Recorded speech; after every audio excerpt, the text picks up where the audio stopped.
All right, hi everyone. Welcome to your really last eighth grade PowerPoint of the year. I want to remind you I'm not supposed to post any work after the final that I'm assigning right now. You have the rest of the week to knock out your final, as well as this week and next week to do any late work.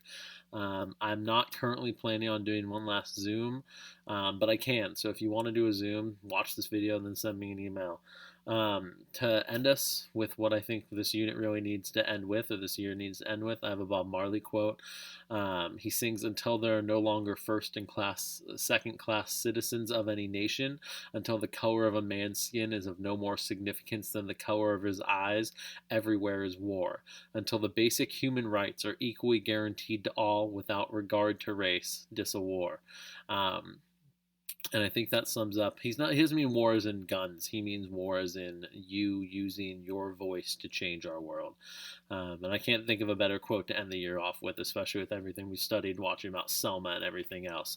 Um, you should have finished Selma by now, and I've read your answers to those questions, and it seemed like it was worth your time, and I'm glad it was. And I'm glad it clicked with you that it wasn't that long ago.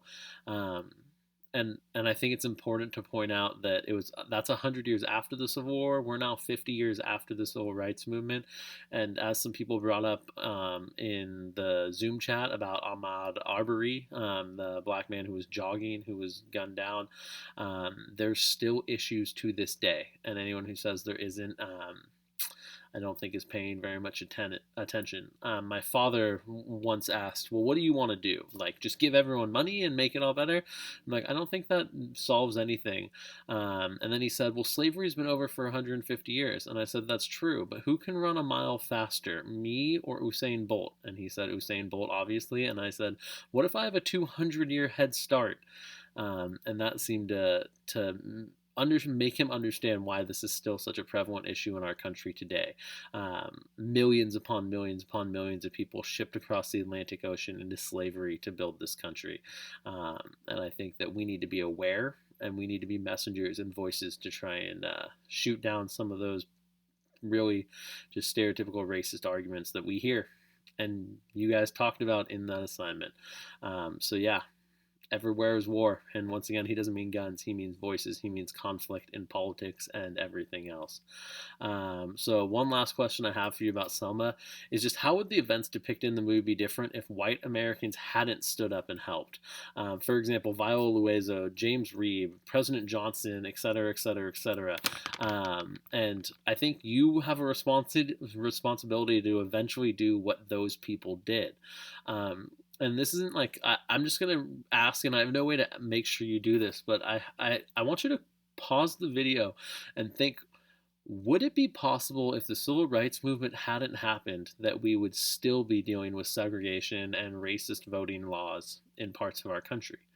Um, and would we have conquered those, or at least limited those, if white Americans who weren't affected by poll taxes or literacy tests or anything like that stood up and fought along with Martin Luther King Jr. and Jimmy Lee Jackson and all of those people? I mean, James Reeb's from Massachusetts. I'm 99% sure. It's a big deal that he's going down there. So pause the video and think about that, and feel free to post in the comments what you think. If you think we still would have made it to the place that we're at. So pause. Okay, unpause. Okay, pause. Okay, unpause. I'm annoying, I know. So I got one last quote for you to end the year off with, and it's the same quote that we started the year with.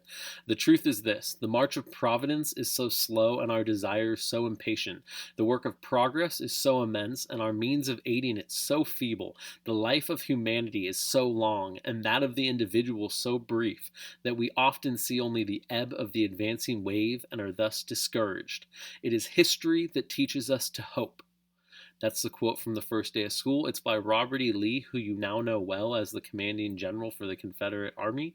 Um, and I think he's talking about in multiple different ways how long history is and how long it takes for this stuff to happen. When he says the March of Providence, he means the message of God, the changing of this world to make it better, is so slow, and our desire is so impatient. And I'm sitting here thinking, I wish the world could be better right now. The work of progress is so immense. We have so much to fix, and our means of aiding it so feeble. We can just help that tiny little situation that we're in. The life of humanity is so long, talking about tens of thousands of years, and that of the individual so brief. If I can make it 60 years, it's been a success. That we often see only the ebb of the advancing wave and are thus discouraged. It is history that teaches us to hope. I hope that this world becomes better, and I hope that you guys are the reasons why it becomes better. And that goes all the way back to the early 1600s with the first slaves at Jamestown.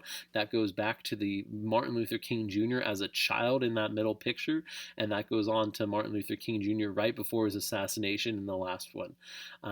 It is your job to make this world better, and I think it's history that teaches us to hope that it will become better. So here's just the final test and the last thing I have for you. The final test is going to be worth 100 points. It's posted and ready now, and it'll hopefully sum up everything that you've learned this whole year. That's on you to write about what you want to write about. And then I have a final little survey. The likely reality is that we'll be doing some distance learning at the start of next year. Please respond to the email that I sent out outlining ways that I can do better as an online teacher. I'm tough. I can take criticism, kind of, without tears. I promise, maybe. Let me know what didn't work and why it didn't work. And let me know what you would have wanted more of so that I can become a better teacher for next year. And hopefully, yeah, please. And knock out that final test. I'm excited to see what you guys choose to write. And then beyond that, from the depths of my soul, I thank you for everything you've done this year. You do have a summer homework assignment. It's very simple. I want you to print out everything that you did for distance learning, and I want you to put it into a binder because there is no ninth grade history class. Please don't get me started, which means you need something to remind you before your 10th grade history class about all this stuff that you learned. And please do that. That's your summer assignment. And come back and visit me in room 13 next year. Boo. I'll survive. And beyond that, seriously, thank you guys for doing amazing work and being amazing people. I look forward to hearing about where each and every one of you went and goes on to do. And it has been an absolute pleasure being your teacher. I mean it from the depths of my soul. And I know I'm normally sarcastic. I'm not right now. I really appreciate it. Have a fantastic summer. I hope you come visit me in the next couple of years and rock on. Talk to you later. Bye.